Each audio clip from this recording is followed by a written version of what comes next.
And David? Yeah, I think, speaking as someone who's looked at the life of the church, pretty much at the grassroots, a lot of times in marginalized communities, I see his refocusing in some ways, just by his being who he is, on Latin America and Latin Americans and Latino Americans. And that's important because if you look at, where the projections are for growth, that's where it's at. And so I think having, once again, refocused attention just this week, talking about the canonization of Romero, and also just saying, and by the way, Rutilio Grande is next. I mean, that sends a really strong message to the faithful in Latin America, where, let's face it, Romero was already a saint. The church is just catching up in this case.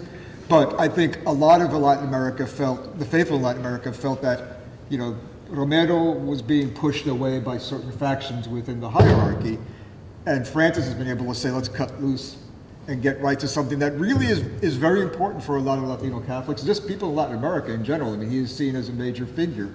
Those things are really important.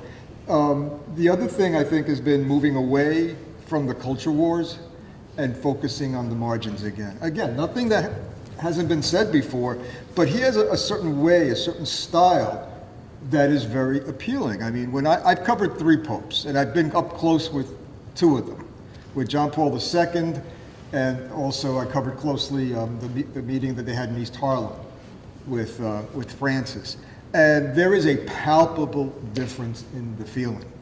There's that old saying in Spanish, se siente, el Papa está presente. Well, you could feel it. It wasn't, and you could see just by his style, that was a very powerful message to folks who really aren't looked at a lot. We could look at this audience and see who's here. The Latinos are more working class. They have other issues going on. And I think his contribution has been touching on some of those issues, like the role of women. More importantly, looking at ministering to divorced Catholics, which is a huge issue. And having come from Latin America, he knows this. And I think, we see it a lot in some of the parishes in the poorest neighborhoods. I think those things are offering some hope.